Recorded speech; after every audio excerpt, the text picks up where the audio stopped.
Bonjour tout le monde. Je voudrais évidemment, donc au début, en fait remercier les organisateurs pour leur aimable invitation et souhaiter une longue vie à notre jeune association. En fait, au cours de l'évolution des maladies respiratoires chroniques, l'une des possibilités, on va dire, des plus importantes de complications, c'est la survenue d'une insuffisance cardiaque droite. Je voudrais juste dire un seul mot sur l'historique. Vous savez que c'est en 1931, c'est un cardiologue donc américain qui s'appelle Paul White qui a introduit pour la première fois la notion de cœur pulmonaire chronique. Il a décrit chez des patients qui ont une embolie pulmonaire et chez des patients respiratoires qui ont une fibrose ou un emphysème. Après, il a fallu attendre 1963 et c'est une commission de l'OMS qui a donné la première définition de ce cœur pulmonaire chronique comme étant une hypertrophie du ventricule droit qui résulte des maladies affectant la fonction et ou la structure des poumons, sauf lorsque ces altérations pulmonaires résultent d'une maladie affectant le cœur gauche. Après, un certain nombre d'auteurs ont en fait changé un peu cette définition pour en fait remplacer l'hypertrophie par altération de la structure et de la fonction du ventricule droit. Alors, depuis 1963, beaucoup de chemin a été fait. Pourquoi? Parce qu'il y a eu une certaine évolution dans les concepts, parce que le cœur pulmonaire chronique, c'est une définition anatomique d'une anomalie hémodynamique. Cette anomalie hémodynamique, c'est l'hypertension pulmonaire. Il n'y a pas d'hypertension pulmonaire. Il n'y a pas de CPC sans hypertension pulmonaire. Et par conséquent, c'est plus logique plutôt si on veut parler de ces anomalies, il vaut mieux parler de l'hypertension pulmonaire. Alors, évidemment, au cours de ces 25 dernières années, il y a eu beaucoup d'engouement, beaucoup de travaux sur l'hypertension pulmonaire, particulièrement sur l'HTAP, l'hypertension artérielle pulmonaire, ou l'hypertension artérielle plutôt primitive, et ça a donné des retombées assez intéressantes sur le plan, sur le plan traitement. Pour les hypertensions en rapport avec l'insuffisance cardiaque, très malheureusement, on va voir que ça n'a pas beaucoup finalement changé, on va dire, le traitement de cette forme d'hypertension pulmonaire. Alors, selon la classification actuelle, c'est le groupe droit. Donc, c'est un groupe où on va trouver les BPCO, les phlebopathie interstitielle, sont les deux maladies où on voit le plus cette hypertension pulmonaire, mais c'est toutes les autres maladies respiratoires, obstructives et les maladies restrictives, qui peuvent être qui peuvent donner cette hypertension pulmonaire. Alors, la définition a un peu changé. D'abord, c'est une hypertension de type précapillaire, c'est-à-dire que la pression post-capillaire va être une pression normale. Et la nouveauté depuis quelques mois, c'est le seuil. La pression artérielle pulmonaire, on parle d'une hypertension pulmonaire si on a une pression supérieure à 20 mm et le seuil n'est plus à 25. C'est une modification qui est logique. Pourquoi? Parce que dans la population normale, l'hypertension, on va dire la valeur de la pression artérielle pulmonaire moyenne, elle est à peu près de 13 ou bien de 14 millimètres de mercure, plus ou moins 2 écarts types, on reste toujours à une valeur au-dessous de 20. Et c'est pour cette raison qu'on a changé le seuil, et c'est ce qui va permettre de faire un diagnostic plus précoce de l'hypertension pulmonaire. Alors, les étiologies, toutes les maladies respiratoires qui évoluent vers l'insuffisance respiratoire peuvent donner une hypertension pulmonaire à des degrés, variables. On sait que dans l'asthme, par exemple, c'est plus qu'exceptionnel, alors que dans la BPCO ou dans la fibrose, ainsi que dans le syndrome d'apnée de sommeil, c'est une complication assez fréquente. Alors, sur le plan physiopathologique, depuis de nombreuses décennies, on dit que l'hypertension donc pulmonaire observée chez les insuffisants respiratoires est due à la vasoconstriction hypoxique. La vasoconstriction hypoxique, c'est une grande spécificité de l'appareil respiratoire. Pourquoi? Parce que dans les autres organes, lorsque vous avez une hypoxie, il y a une vasodilatation. Il y a peu d'oxygène, donc il y a une vasodilatation pour finalement essayer de ramener le maximum d'oxygène. Alors c'est différent au niveau du poumon. Pourquoi? Parce qu'au niveau du poumon, lorsque vous avez une diminution de la pression au niveau des alvéoles, la pression d'oxygène au niveau des alvéoles, il y a un mécanisme de défense de l'organisme qui fait qu'il va y avoir une vasoconstriction pour limiter la perfusion dans cette zone du poumon qui n'est pas ventilée. Et c'est ce qui va permettre finalement, en fin de compte, d'orienter la vascularisation ou le débit sanguin vers les zones qui sont plus ventilées. Alors ceci est intéressant lorsque la vasoconstriction est localisée, mais lorsqu'elle est diffuse, on va avoir un effet inverse et ça va entraîner une augmentation de la pression artérielle pulmonaire. Alors, on distingue deux phases. Il y a d'abord la phase initiale, au tout début. Vous voyez que au bout de quelques minutes, on a une augmentation de la pression donc artérielle pulmonaire. Et si après à peu près 30 minutes, on revient à l'anormoxie, on revient à une PAP qui est strictement normale. Si l'hypoxie dure dans le temps, à ce moment-là, on va avoir une PAP plus élevée, mais surtout, lorsqu'on revient à l'anormoxie, on ne revient pas au même niveau initial. Pourquoi? Parce qu'avec l'hypoxie plutôt chronique, il y a une altération de la structure finalement au niveau des cellules de l'endothélium vasculaire. Sur le plan, quels sont les mécanismes cellulaires? En fait, il faut pas. C'est vrai que c'est un schéma qui est assez complexe. Il faut simplement savoir que tout se joue au niveau de la cellule musculaire lisse endothéliale. À ce niveau-là, et très particulièrement au niveau du réticulum endoplasmique. Alors, à ce niveau-là, c'est un peu le thermomètre de l'oxygène dans la cellule. Donc, lorsque vous avez c'est-à-dire lorsqu'on est dans une situation normale, j'ai du mal à gérer. Alors, dans une situation normale, on a une quantité suffisante d'oxygène avec la fabrication des radicaux libres d'oxygène, et ceci va entraîner une sortie du potassium au niveau de la membrane cellulaire. Ceci va entraîner un potentiel au niveau de la membrane qui est très négatif, et ça bloque les canaux de calcium. Alors, lorsqu'on est dans une situation d'hypoxie, il n'y aura pas d'oxydation de ce canal, et ceci va entraîner une entrée du calcium à l'intérieur de la cellule. Lorsque le calcium entre, ça entraîne une contraction de la cellule musculaire lisse. Donc là, c'est un résumé. Donc finalement, l'hypoxie va aboutir en fin de compte à une contraction de la fibre musculaire lisse.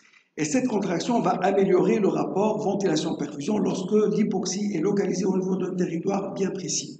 Alors maintenant, lorsqu'on est devant une hypoxie plutôt assez prolongée, ceci va activer un certain nombre d'enzymes et de facteurs, et ça va entraîner un remodelage donc au niveau du muscle. Une mention assez particulière à ce facteur HIF, c'est le facteur induit par l'hypoxie, qui est impliqué dans cette prolifération, cette modification de la structure au niveau de la cellule musculaire. Il peut être inhibé, mais dans des conditions, en fait, lorsqu'on est dans une situation d'anémie, ceci va en fait aggraver les choses. C'est-à-dire qu'une personne qui a une anémie et qui a une hypoxémie, elle va avoir plus d'hypertension pulmonaire. Alors, à côté de ce premier mécanisme, il y a d'autres, notamment la destruction du lit vasculaire, qui n'est pas très importante parce qu'il faut qu'il y ait une destruction importante du lit vasculaire pour que ça entraîne une augmentation de la pression artérielle pulmonaire. Vous avez aussi l'inflation. Si vous avez une distension, ça va comprimer un peu les capillaires. Même chose pour la polyglobulie. Alors aujourd'hui, on sait que tous ces mécanismes ne sont pas les seuls impliqués. Et vous avez parfois des patients qui ont une insuffisance respiratoire sans hypoxie importante et pourtant ils vont développer une hypertension pulmonaire. Et c'est ce qui va impliquer les autres mécanismes qu'on connaît mieux dans l'HTAP, c'est-à-dire ces mécanismes qui vont entraîner un certain déséquilibre entre les voies de vasoconstriction et les voies de vasodilatation et qui peuvent aussi être impliqués dans l'hypertension pulmonaire respiratoire. Alors, quelles seront les conséquences de l'hypertension pulmonaire? Ben, ceci va entraîner une augmentation de la post-charge du ventricule droit. Le ventricule droit va s'hypertrophier, ensuite il va se dilater, mais à partir d'un certain moment, c'est un mécanisme qui va devenir insuffisant et on va évoluer vers l'insuffisance cardiaque droite avec des signes au niveau des vaisseaux périphériques, la stase hépatique et l'augmentation de la pression veineuse et les œdèmes. Alors, je ne vais pas trop détailler tout l'aspect clinique, il faut simplement savoir que l'hypertension pulmonaire chez les patients qui ont une insuffisance respiratoire, c'est des symptômes de l'insuffisance respiratoire. Ce n'est qu'au stade de l'insuffisance cardiaque droite qu'on va voir les signes que vous connaissez tous, évidemment l'éclat de B2, le signe de Harzer, les souffles d'insuffisance donc fonctionnels au niveau des valves tricuspides et pulmonaires. Et puis à un stade avancé aussi, on peut avoir une hépatomégalie et des œdèmes des membres inférieurs. Alors, les recommandations actuelles insistent sur 3 points essentiels. D'abord, les œdèmes des membres inférieurs chez un insuffisant respiratoire ne correspondent pas toujours à un cœur pulmonaire chronique, parce que l'hypoxie rénale peut entraîner une stimulation du système rénine angiotensive, et ça peut entraîner une certaine rétention de l'eau, donc il faut faire attention. Autre chose, il faut toujours chercher une cardiopathie plutôt gauche. Chez un fumeur qui a une BPCO, il peut tout à fait avoir aussi une insuffisance coronarienne associée. Donc, il est finalement possible d'avoir les deux. De toutes les façons, en règle générale, si on trouve que le patient est trop gêné alors que sa fonction respiratoire n'est pas si mauvaise que ça, il faut évidemment évoquer la possibilité d'une insuffisance cardiaque donc gauche ou éventuellement une HTAP concomitante. Sur la radio, on va chercher des signes finalement d'HTAP, la direction de l'artère pulmonaire, l'augmentation du volume du ventricule droit, donc l'électrocardiogramme HAD, HVD, le bloc de branche, donc évidemment je n'insiste pas, et je passe directement à l'échocardiographie. Alors l'échocardiographie a 2 intérêts. Le premier intérêt, c'est une évaluation de la pression artérielle pulmonaire. D'abord, il faut savoir que l'échographie ne mesure pas la pression artérielle pulmonaire, elle approche simplement cette valeur, elle mesure la pression artérielle donc systolique. Et dans cette évaluation, on a 2 aspects qu'on va voir. D'abord, la vitesse maximale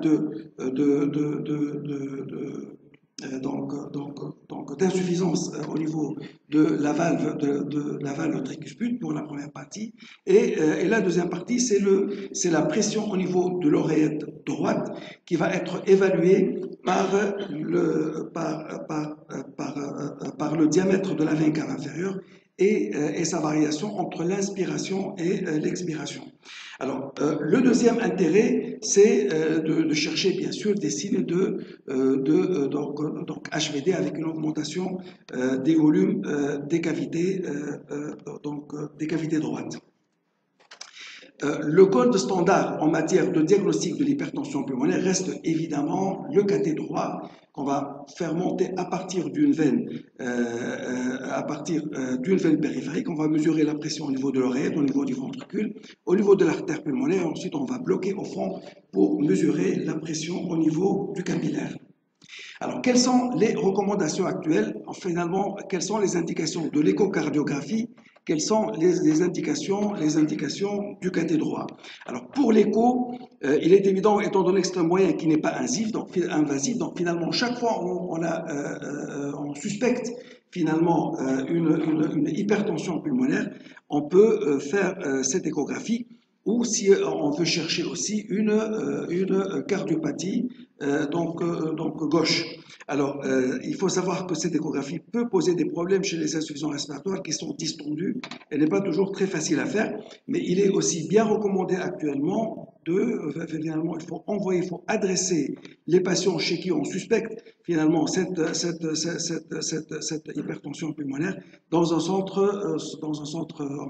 donc spécialisé pour essayer de pousser les explorations, chercher l'insuffisance cardiaque gauche et chercher une hypertension artérielle pulmonaire qui peut être associée à cette hypertension de type 3.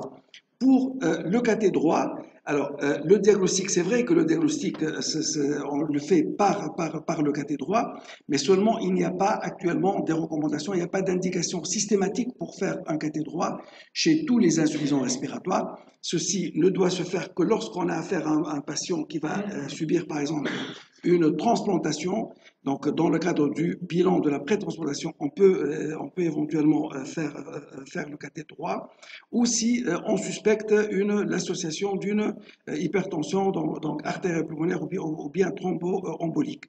Alors, ou si on trouve que les résultats de l'échographie finalement ne collent pas beaucoup avec la clinique et que peut-être il y aura éventuellement une incidence sur le traitement. Quelle est la fréquence de l'hypertension pulmonaire? Alors, je vais essentiellement parler de deux maladies qui sont la BPCO et la fibrose. Il faut dire que la plupart des études ont été faites chez des patients qui ont une insuffisance respiratoire à un stade évolué. Donc là, vous avez cette étude sur à peu près 400 donc patients qui ont une BPCO qui sont proposés pour une transplantation. Alors, vous voyez qu'ils ont un VMS de base à 23% et une CPT à 126, donc c'est vraiment c'est des formes assez sévères. Alors, on se rend compte qu'à peu près 46%, enfin 48% de ces patients avaient si on prend le seuil de 25, ils ont une hypertension donc pulmonaire, mais attention, il n'y a que 36% seulement qui ont une HTAP précapillaire. Donc toute HTAP n'est pas obligatoirement de type 3. Alors, si on prend le seuil de 20, vous voyez qu'à partir du chiffre donc 48, on passe à 72. Donc, si on tient compte du seuil de 20, on va avoir un nombre beaucoup plus important. Alors, il y a une bonne concordance entre l'hypoxie, l'hypercapnie et l'hypertension pulmonaire. Plus on est hypoxique, plus on est hypercapnique, plus la PAP sera augmentée. Et il y a aussi une influence évidente sur la survie. Vous voyez là une grande différence. Vous avez une survie à 5 ans qui est à 63% chez les patients qui n'ont pas d'HTAP, alors que ceux qui ont une HTAP, elle est de 37%. Sur la deuxième courbe, c'est des malades qui ont été transplantés. Une fois ils sont transplantés, il n'y a plus de problème et on ne voit plus finalement de différence entre les deux groupes. Cette deuxième étude sur la fibrose qui a finalement montré aussi la même chose. Vous voyez qu'on a à peu près 31% des sujets qui ont une fibrose assez évoluée qui développent une hypertension pulmonaire. Alors, quels sont les facteurs les plus importants? Vous avez évidemment l'hypoxie, donc généralement, c'est des malades qui sont plutôt, ils ont besoin finalement d'avoir de l'oxygène, qui ont un TCO qui est très diminué et aussi dans ce groupe-là, on note une plus importante mortalité. Alors, des études plus récentes sont intéressées à des maladies respiratoires moins sévères. Et vous avez cette étude-là sur à peu près 100 patients qui ont une fibrose et qui ont une fibrose finalement qui n'est pas très sévère, avec des volumes assez bons, pas d'hypoxie importante. De toute façon, les patients qui étaient sous oxygène n'ont pas été inclus dans cette étude. Et bien, cette étude, qu'est-ce qu'elle a montré? Elle a montré qu'à peu près 35% avaient quand même une PAP supérieure à 20. Donc en fait, même dans les formes relativement peu évoluées, on peut mettre en évidence cette hypertension pulmonaire. Alors, les facteurs les plus importants, encore une fois, on trouve toujours le TCO, vous avez aussi l'hypoxie, la dyspnée, le test de marche de Sibylle. Donc, c'est des malades qui sont très dyspnéiques et qui ont une hypoxie importante. Alors, la même chose pour la survie, même chez ces patients qui ne sont pas à un stade très évolué de leur maladie. On voit une différence évidente en matière de survie. Et cette étude a pris le groupe des patients qui ont une pression entre 21 et 25, qui vient d'être finalement ajouté à la définition. Et vous voyez que ce sont des patients qui ont le même profil en matière de survie que ceux qui ont une PAP supérieure à 25. Donc finalement, le seuil de 20 semble être plus logique. Alors, un phénotype assez particulier donc, pour l'hypertension pulmonaire chez les insuffisants respiratoires, nous avons vu que généralement l'hypertension n'est pas très importante. On a des valeurs de 30, 35, donc c'est des valeurs qui ne sont pas très élevées. Depuis quelques années, on a remarqué en fait, un groupe de ces patients qui ont une hypertension très importante avec des valeurs très élevées. Vous voyez cette étude-là sur 1000 sujets à peu près de patients qui ont une BPCO. Alors, il y a à peu près 11, c'est-à-dire à peu près 1% avaient quand même une hypertension importante avec une moyenne à 48 mm de mercure. La spécificité, c'est des TVO qui sont légers à modérés, ce n'est pas obligatoirement des patients qui ont une obstruction très importante, avec la notion de l'hypoxémie, le TCO qui est très faible, ça on le voit souvent, la dyspnée d'effort et la survie qui est plus courte. On trouve à peu près la même chose dans cette étude avec un taux de 13,7%. Alors évidemment, dans ce groupe-là, il y a un problème parce que finalement, on n'est jamais sûr que cette hypertension pulmonaire est isolée. Elle n'est pas associée à une HTAP plutôt primitive. Et c'est d'où l'intérêt d'envoyer dans un centre spécialisé pour essayer de mieux comprendre finalement et faire la part des choses. Alors, et c'est pour cette raison que dans la classification actuelle de l'HTAP, on met une case spéciale pour les HTP sévères, une PAP supérieure à 35 ou une PAP supérieure à 25 avec un débit cardiaque qui est bas. Donc, c'est une forme quand même assez particulière de l'hypertension pulmonaire. Je finis avec le traitement, c'est assez décevant pour dire qu'il n'y a aucun traitement actuellement spécifique qu'on peut proposer à l'hypertension de type 3. Alors il faut simplement optimiser le traitement de la maladie. Si c'est un malade qui a un syndrome d'apnée de sommeil, il faut le mettre évidemment sous CPAP. S'il a besoin d'oxygène, il faut le mettre sous oxygène. Et vous voyez que en fait, le résultat de cette oxygénothérapie, ça permet d'améliorer un peu la PAP, mais ça ne modifie pas les anomalies au niveau des cellules, au niveau de la structure de l'endothélium vasculaire. Pour les PID, le rôle est moins clair sur la progression de cette maladie. Alors, il faut bien référer les patients qui ont une hypertension assez sévère ou des signes d'IVD dans un centre spécialisé pour discuter l'intérêt éventuel d'un traitement personnalisé. Alors, les vasodilateurs ont donné un résultat assez décevant. Pourquoi? Parce que lorsqu'on donne les vasodilateurs, on va en fin de compte dilater tous les vaisseaux et on va aggraver le rapport ventilation-perfusion, on va augmenter un peu le shunt. Vous voyez cette étude avec la nifedipine qui montre que la PAP ne change pas, mais les résistances sont diminuées, c'est vrai, mais en même temps, on a une aggravation de l'hypoxémie puisqu'on était à 52, on passe à une valeur à 47. Juste un tout petit mot sur cette étude que je ne vais pas détailler. En fait, il y a des études expérimentales qui ont montré que lorsqu'on donne un vasodilatateur par voie inhalée, on compare la voie inhalée à la voie injectable. Lorsqu'on donne par voie injectable, c'est un médicament qui va entraîner une vasodilatation au niveau de toute la circulation pulmonaire, les zones bien ventilées et les zones mal ventilées. Par contre, lorsqu'on donne par voie inhalée, on va finalement donner le traitement uniquement dans les zones qui sont bien ventilées et du coup, on peut améliorer le rapport ventilation-perfusion à ce niveau-là. Donc, s'il faut donner des vasodilateurs, il vaut mieux les donner par voie inhalée. Je conclus pour dire que l'hypertension pulmonaire est une complication fréquente, essentiellement dans la BPCO et l'hémopathie interstitielle. Je pense que j'ai une diapo qui a sauté sur le SAS. Il faut savoir que même dans le SAS, il y a à peu près 30% chez qui on trouve une augmentation de la pression pulmonaire. Donc, elle peut se voir même à un stade assez précoce de la maladie. Ça, c'est très important. Le diagnostic peut être étayé par l'échographie, mais l'indication du cathé n'est pas systématique. La connaissance pourtant de cette atteinte est très importante parce qu'elle peut modifier l'histoire naturelle de la maladie, puisque c'est un facteur qui peut aggraver le pronostic et surtout diminuer donc la survie.